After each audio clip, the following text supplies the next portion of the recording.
Selamat Sabat bagi kita semua, saudara-saudari yang kekasih dalam nama Tuhan Yesus Kristus. Betapa kita sangat bersyukur kepada Tuhan atas segala berkat penyertaan-Nya. Kita boleh bertemu di hari Sabat yang suci ini untuk memuji memuliakan nama Tuhan.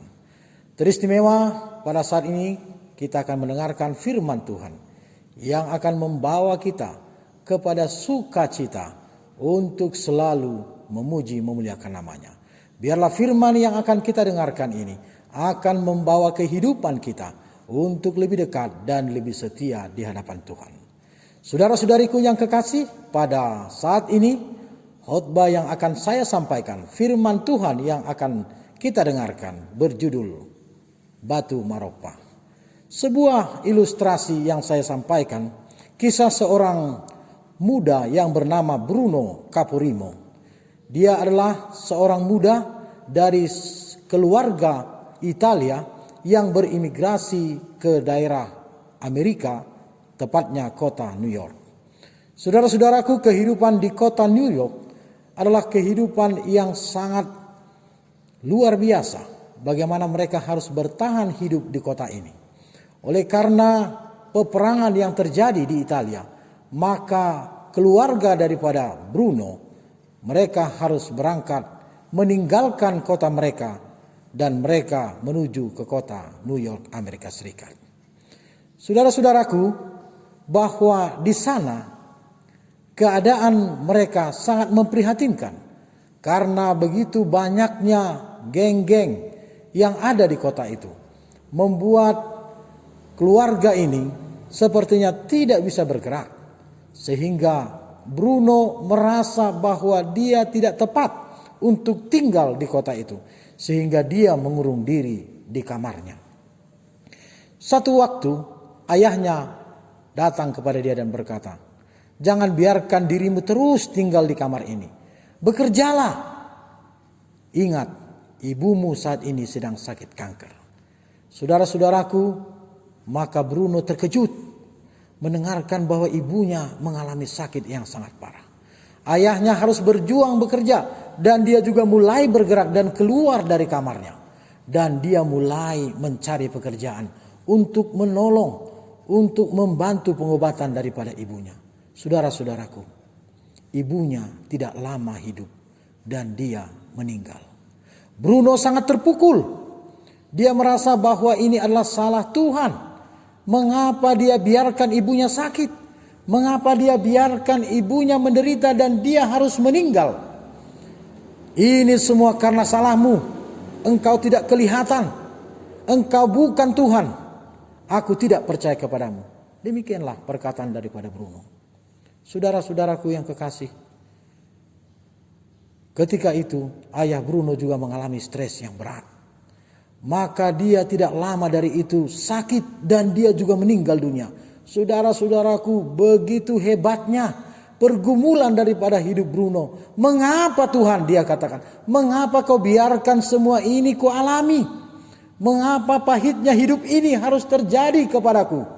Bruno merasa bahwa Tuhan itu tidak ada. Tuhan itu jauh daripadanya. Maka dia mulai hidup di jalanan. Dia mulai minum minuman, dia mulai memakai narkoba dan mabuk-mabukan, saudara-saudaraku. Sehingga suatu ketika dia membawa sebuah kendaraan mobil, dia menyetir mobil ini bersama dengan teman-temannya. Dan dia dengan kecepatan yang tinggi tidak dapat mengelakkan seorang pejalan kaki, dia tabrak lalu tewas di tempat. Maka dia ditangkap oleh polisi. Dan pengadilan daripada kota New York memberikan hukuman kepadanya 6 bulan penjara. Dia merasa sangat terpukul, saudara-saudaraku. Dia merasa kecewa kepada Tuhan. Di penjara dia bertemu dengan seorang bos mafia. Dan di sana mereka mulai bergaul. Dan ketika itu bos mafia ini katakan, "Bruno, kalau kamu nanti keluar dari penjara ini, jumpai aku. Ini alamatnya." Maka Bruno dengan senang dan dia merindukan bertemu dengan pria ini dan dia akan melakukan banyak hal dengan pria ini. Dan ketika dia keluar dari penjara, dia langsung menuju alamat yang sudah dituliskan oleh bos mafia ini dan dia berjumpa dengannya. Saudara-saudaraku, apa yang terjadi? Maka kelakuan dan kebiasaan-kebiasaan yang buruk yang dilakukan oleh bos mafia ini, itu juga yang dilakukan oleh Bruno. Dia mabuk dan dia berjudi, saudara-saudaraku. Dia memakai uang yang ada padanya dan dia habiskan malam itu. Bahkan dia meminjam uang kepada bos mafia ini. Dan malam itu, saudara-saudara, dia kalah banyak, kehilangan segalanya. Maka bos mafia ini katakan, Bruno, kembalikan uang saya secepatnya, kalau tidak kamu akan dalam bahaya. Saudara-saudaraku, Bruno semakin bingung apa yang harus dilakukannya. Maka dia bertemu dengan seorang spesialis pencuri berlian yang bernama Suruf. Maka Suruf mengajak dia untuk merampok, saudara-saudara, untuk mencuri perhiasan. Dia memiliki alamat dan tempat yang sudah dia gambar. Maka malam itu mereka melakukan pekerjaan itu. Dan mereka berhasil dan menjual perhiasan ini. Dan dia bisa membayar utangnya dan lebih banyak lagi uang yang didapatkannya. Dan dia terus melakukan sesuatu yang tidak disukai oleh Tuhan. Dia mabuk-mabukan dan dia main judi. Saudara-saudaraku, demikianlah kehidupan daripada Bruno. Dan dia semakin lama semakin parah. Dan dia semakin jauh. Dan dia semakin melakukan kejahatan-kejahatan yang sangat begitu hebat. Hingga suatu ketika dia bertemu dengan seorang wanita yang sangat cantik. Dia begitu menyukai wanita ini. Dan dia berpacaran dengannya dan memutuskan untuk menikah. Dan mereka memiliki keluarga yang bahagia. Dan Bruno meninggalkan kebiasaan dan teman-temannya para mafia ini. Dan dia jauh daripada kota ini. Dia memilih untuk ke tempat kota yang lebih kecil. Dan dia membuka usaha restoran, saudara-saudaraku. Maka mereka mulai berkembang dan berkembang. Mereka begitu berbahagia dengan apa yang dilakukan oleh Bruno. Bruno tinggalkan semua, tidak minum lagi. Dan tidak memakai narkoba lagi. Dan dia hidup dengan sehat bersama dengan istrinya dan usaha yang mereka kerjakan. Dan mereka mendapatkan hasil dan memiliki simpanan, memiliki rumah dan memiliki uang dan memiliki mobil. Mereka begitu berbahagia. Tetapi saudara-saudaraku, sekali lagi ujian itu datang kepada Bruno. Dia dapati bahwa istrinya sudah kecanduan narkoba. Dan istrinya sudah mulai mencuri uang hasil usaha mereka. Dan sudah mulai dia menipu dan berbohong kepada Bruno. Hingga suatu ketika, saudara-saudara, Bruno berencana untuk melihat apakah istrinya benar keluar untuk membeli sesuatu di supermarket. Tetapi saudara-saudara, istrinya berbohong. Maka ketika Bruno mengeluarkan mobilnya dan dia mulai berjalan mengendarai mobil ini menuju supermarket, tiba-tiba seorang wanita menyeberang jalan. Dan Bruno tidak dapat menghindar. Dia tidak melihat dengan jelas siapa wanita itu. Dan truk, dia tertabrak. Lalu Bruno keluar dari mobil. Dia melihat wanita itu adalah istrinya. Saudara-saudaraku, dia menjerit, menangis histeris. Dia angkat istrinya, dia larikan ke rumah sakit. Lalu setelah itu dokter menangani di ruang operasi. Dikatakan, istrimu harus segera dioperasi. Biayanya begitu besar. Bruno terpukul. Uangnya sudah mulai habis. Dia tidak tahu kemana lagi pergi.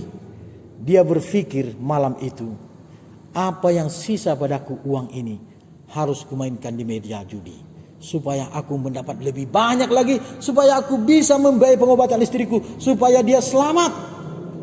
Saudara-saudaraku, pada saat itu ketika dia bertemu dengan temannya untuk pergi ke klub itu, maka seorang laki-laki melihat dia dan berkata kepadanya, Bruno, jangan kau pergi ke sana. Siapa kau? Kata Bruno. Saya pendeta, katanya. Jangan lakukan itu. Mari kita berdoa sebentar. Saudara-saudara, ketika itu Bruno apa? Bruno berdoa dengan pendeta ini. Tuhan, berikan kekuatan. Berikan jalan keluar kepada Bruno ini. Tuhan akan memberikan yang ajaib kepadanya. Amin. Saya tidak percaya, kata Bruno. Bruno meninggalkan pendeta itu dan dia lari pergi ke meja judi. Saudara-saudaraku yang kekasih dalam nama Tuhan Yesus Kristus. Ketika Bruno pergi ke meja judi, maka semua uangnya habis. Dan dia kehilangan juga istrinya, dia meninggal dunia. Saudaraku yang kekasih, ini merupakan sebuah peristiwa, cerita pengalaman dari seorang Bruno. Dan ketika dia sudah kehilangan segala-galanya, dia tidak memiliki apa-apa lagi. Pendeta ini datang kepadanya. Dan dia berdoa sekali lagi kepada Bruno.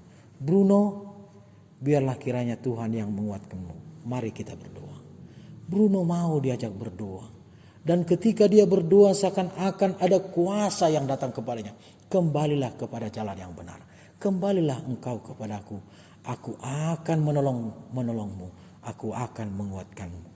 Dari saat itulah saudara-saudaraku, Bruno melihat kembali kehidupannya dan peristiwa yang baru saja dia alami. Kehilangan segalanya. Kehilangan istrinya. Kehilangan hartanya. Dan dia datang kepada Tuhan. Tuhan, aku percaya kepadamu. Demikianlah Bruno katakan. Dan mulai saat itu dia mau menjadi orang yang baru. Hidup yang baru. Dan pengalaman yang baru bersama dengan Tuhan. Saudara-saudaraku yang kekasih dalam nama Tuhan Yesus Kristus. Hidup manusia. Seringkali kita bebas dan memang nyata bebas melakukan apa saja. Saudara-saudaraku. Tidak ada yang melarang kita.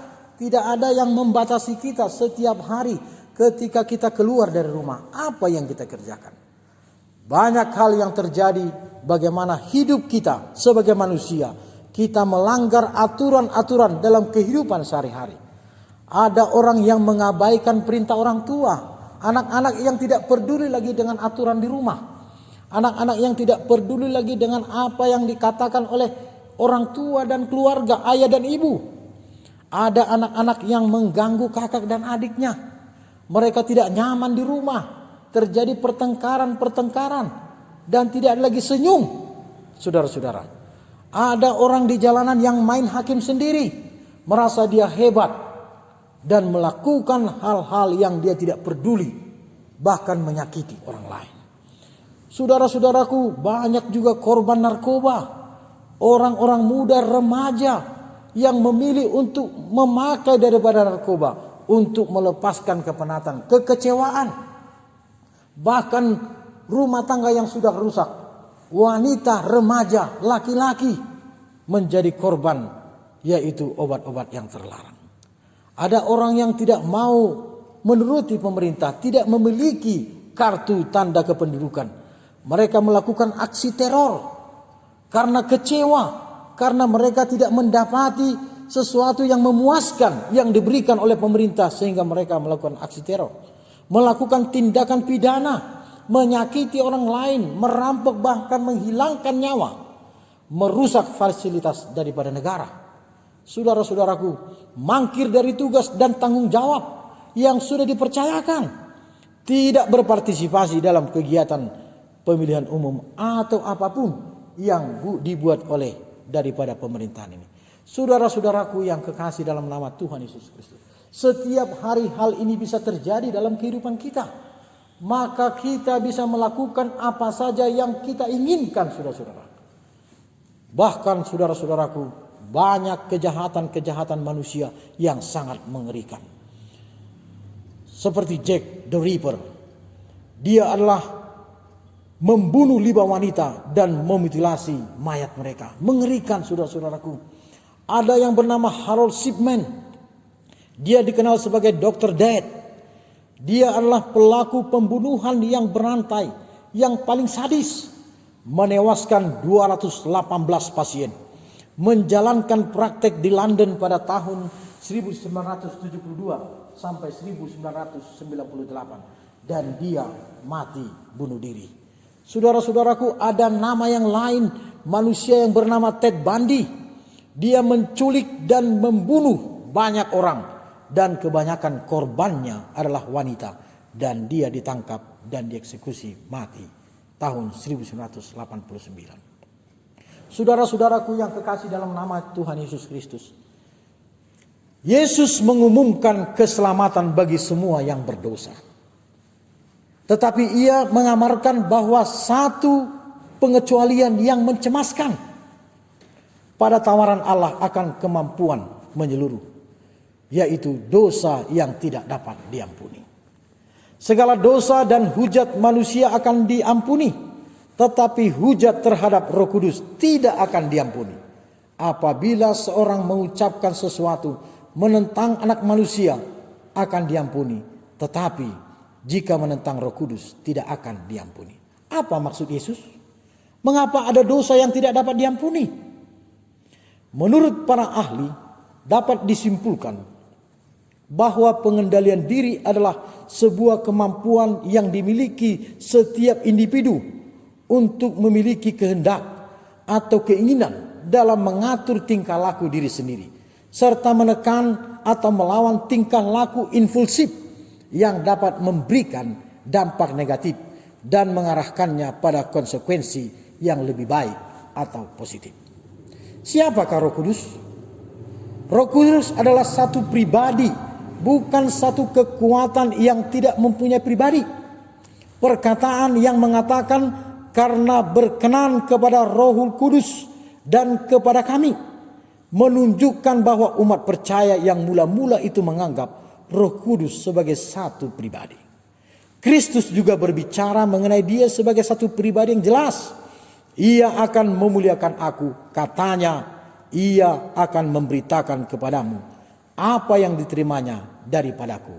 Yohanes 16 ayat 14. Saudara-saudaraku, seorang muda yang bernama Nicholas Kili. Dia adalah preman Tanah Abang. Dia bertobat karena dia overdosis. Dia memiliki latar belakang keluarga yang broken home. Ayahnya mendidik mereka begitu keras dan begitu kejam sehingga dia sudah terbiasa dengan kekerasan dan hidup di jalanan dan membiarkan dirinya bergaul dengan geng-geng di jalanan di Jakarta. Dan suatu saat dia bertemu dengan Hercules. Dia adalah seorang bos geng yang ada di Jakarta, dan Nicholas bertemu dan bergabung dengan kelompok ini. Maka dia melakukan kejahatan, pelanggaran dan apapun yang dia sukai dia lakukan, saudara-saudaraku. Dan suatu kali dia mengalami overdosis. Dia menjaga sebuah diskotik dan dia memiliki kebebasan untuk memakai apapun untuk membuat dia seperti terbang melayang, saudara-saudara. Dan dia hampir kehilangan nyawanya. Dan satu bisikan datang dari surga mengatakan, Nicholas, bertobatlah dan tinggalkanlah semua kelakuanmu ini. Tuhan masih mencintaimu, Tuhan masih menyayangimu. Maka kembalilah engkau kepada jalan yang benar. Saudara-saudaraku yang kekasih, ketika Kili sadar, maka dia mengingat apa yang terjadi kepada dirinya. Lalu dia berkata, Tuhan, aku mau dan meninggalkan semua hal yang buruk ini. Engkau telah menolong aku. Engkau telah mengangkat aku, menarik tanganku, sehingga aku masih diberikan kesempatan untuk hidup. Aku mau hidup untuk melayani engkau. Saudara-saudaraku yang kekasih dalam nama Tuhan Yesus Kristus. Ini adalah satu hal yang sangat luar biasa. Pengalaman seorang anak manusia. Bagaimana dia diangkat oleh Tuhan dari kegelapan kepada terang. Pekerjaan daripada Roh Kudus, saudara-saudaraku. Menginsafkan dunia akan dosa. Yohanes 16 ayat 8. Dan kalau ia datang, ia akan menginsafkan dunia akan dosa. Dia akan mencurahkan kasih Allah di dalam hati kita. Roma 5 ayat 5. Dan pengharapan tidak mengecewakan karena kasih Allah telah dicurahkan di dalam hati kita oleh Roh Kudus yang telah dikaruniakan kepada kita. Saudara-saudaraku yang kekasih, ia memberi kekuatan untuk menurut. Efesus 3:16. Aku berdoa supaya ia menurut kekayaan kemuliaannya menguatkan dan meneguhkan kamu oleh rohnya di dalam batinmu. Ia tidak akan tinggalkan dan ia akan tinggal di dalam hati yang dikeraskan. Kejadian 6 ayat 3, berfirmanlah Tuhan, rohku tidak akan selama-lamanya tinggal di dalam hati manusia, karena manusia itu adalah daging. Saudara-saudaraku yang kekasih dalam nama Tuhan Yesus Kristus. Tuhan akan menginsafkan dunia akan dosa Tuhan akan menginsafkan pribadi lepas pribadi yang memiliki pengalaman kehidupan yang sangat buruk. Apa yang terjadi kepada kehidupan kita setiap hari? Siapakah yang menjaga kita, saudara-saudaraku? Roh Kudus akan memberikan penjagaan kepada kita. Pengalaman kehidupan saya penuh dengan perjuangan dalam kehidupan ini. Ketika saya berkuliah, saya memiliki cita-cita menjadi seorang pendeta.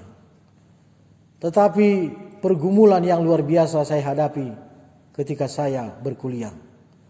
Pencobaan dan banyak hal yang saya alami sehingga mengganggu perkuliahan saya. Saya mengalami pergaulan yang tidak baik dan saya mengalami hubungan-hubungan yang tidak baik di dalam kampus bahkan di luar kampus. Saya melanggar peraturan-peraturan yang ada di dalam kampus. Sehingga saya berpikir bahwa saya tidak layak untuk menjadi juru kabar Tuhan. Dan ketika saya tingkat 3 saya memutuskan untuk keluar dari kampus. Saudara-saudaraku, nasihat demi nasihat diberikan oleh teman-teman, bahkan para dosen, orang tua yang sudah begitu berjuang kepada saya. Saya tetap memutuskan untuk keluar dari kampus. Saudara-saudaraku, inilah keputusan yang bulat, yang terbaik yang mungkin saya buat, saudara-saudaraku. Tetapi pada saat saya akan melangkahkan kaki meninggalkan gerbang daripada kampus Esela PTSN, maka seorang istri dosen memanggil saya. Lalu dia mendekat kepada saya. Apakah saya boleh bicara denganmu? Boleh Bu, saya bilang. Dan kami mulai berbicara di satu tempat di ruang kelas. Tidak ada orang lain selain kami berdua yang boleh berbicara di situ. Lalu dia mulai menasehati saya dan dia mulai menceritakan pengalaman kehidupannya, perjuangan kehidupan daripada ibu ini. Dan saya mendengarkan dan kami hampir berbicara 3 jam lamanya, saudara-saudaraku. Dan dia menceritakan bagaimana kasih Tuhan yang luar biasa dalam kehidupannya. Demikian juga dengan engkau. Kenapa engkau harus tinggalkan daripada sekolah ini? Kenapa kau tinggalkan cita-citamu? Saya tidak sanggup lagi Bu, saya bilang. Saya tidak memiliki lagi harapan di tempat ini. Banyak dosen juga yang sudah kecewa dengan saya. Teman-teman saya sudah kecewa dengan saya. Oh tidak. Walaupun semua orang bahkan dosen dan teman-temanmu kecewa kepadamu, tetapi Tuhan itu tidak kecewa. Dia mau engkau berdiri di tempat ini. Dan dia mau engkau selesaikan daripada perkuliahanmu. Dan Tuhan mau engkau dipakai menjadi pelayan. Saudara-saudaraku yang kekasih, saya mulai berpikir. Saya angkat tas saya bawa kembali ke kamar. Lalu saya tidur malam itu. Dan saya berpikir, apakah yang harus saya lakukan? Saya bergumul kembali, saudara-saudaraku. Apakah saya harus tinggalkan sekolah ini? Saya lihat teman-teman saya yang lain, bahkan teman saya di bawah saya, mereka sudah akan selesai dan mereka akan tamat. Apakah saya harus pertahankan di tempat ini? Saudara-saudaraku yang kekasih. Lalu saya berpikir kembali. Inilah dorongan Roh Kudus yang saya rasakan. Bila mana teman-temanmu sanggup melakukannya, mereka bisa selesai. Kau juga dapat menyelesaikan daripada perkuliahan. Saudara-saudara, itulah yang saya ingat. Walaupun mungkin engkau terlambat untuk tamat dari sekolah ini, tetapi Tuhan akan menguatkanmu. Roh Kudus akan memberikan kepadamu pencerahan dan akan memberikan kepadamu satu kekuatan untuk dapat menyelesaikan daripada perkuliahan ini. Saudara-saudaraku, maka saya juga melanjutkan daripada perkuliahan dan menyelesaikannya. Puji Tuhan. Saudara-saudaraku, tetapi bila mana kita tidak memperdulikan, kita tidak melihat ada kuasa ada pengharapan, maka kita akan melangkah kepada mendukakan Roh Kudus. Ada 5 langkah bila mana kita melampaui batas kesabaran Roh Kudus. Yang pertama, kita akan mendukakan Dia. Efesus 4 ayat 30 berkata, dan janganlah kamu mendukakan Roh Kudus Allah yang telah memeteraikan kamu menjelang hari penyelamatan. Yang kedua, memadamkan. Janganlah padamkan roh. Dan yang ketiga, menentang. Kisah para Rasul 7 ayat 51 katakan, hai orang-orang yang keras kepala dan yang tidak bersunat hati dan bertelinga, kamu selalu menentang Roh Kudus, sama seperti nenek moyangmu, demikian juga kamu. Yang keempat, mengeraskan. Ibrani 3:13. Tetapi nasihatilah seorang akan yang lain setiap hari, selama masih dapat dikatakan hari ini, supaya jangan ada di antara kamu yang menjadi tegar hatinya karena tipu daya dosa. Yang kelima, ditinggalkan. 1 Samuel 16 ayat 14 katakan, tetapi roh Tuhan Allah telah mundur daripada Saul, dan sekarang ia diganggu oleh roh jahat yang daripada Tuhan. Saudara-saudaraku, batas kesabaran Roh Kudus itu ada. Wahyu 30:20 katakan, Yesus mengetuk berulang kali dan menunggu dengan sabar, tetapi kita mungkin saja menolak untuk membuka pintu. Amsal 28 ayat 9. Siapa yang memalingkan telinganya untuk tidak mendengarkan hukum, duanya adalah kekejian. Kalau demikian, apakah dosa terhadap Roh Kudus? Dosa penolakan pengampunan yang sudah berulang-ulang, yang mana pengampunan itu sudah tersedia. Matius 6 ayat 23 katakan, jika matamu jahat, gelaplah seluruh tubuhmu. Jadi jika terang yang ada padamu gelap, betapa gelapnya kegelapan itu. Mengapa dosa itu tidak dapat diampuni? Karena kenyataannya tidak ada pertobatan lagi. Orang yang selalu menutup hatinya terhadap Roh Kudus telah dengan sengaja membinasakan kemampuannya untuk bertobat. Saudara-saudaraku, kesimpulan. Ketika kita tidak lagi mengizinkan Roh Kudus bekerja, oleh karena kita menentang dengan sengaja, maka kesadaran sudah tidak mungkin lagi. Demikian juga pertobatan, keampunan, damai dan jaminan keinginan untuk berdamai dengan Allah akan hilang. Kita telah melampaui batas buatan kita sendiri untuk pekerjaan Roh Kudus. Ibrani 10 26 dan 27. Sebab jika kita sengaja berbuat dosa sesudah memperoleh pengetahuan tentang kebenaran, maka tidak ada lagi korban untuk menghapus dosa itu. Tetapi yang ada ialah kematian yang mengerikan akan penghakiman dan api yang dahsyat yang akan menghanguskan semua orang durhaka.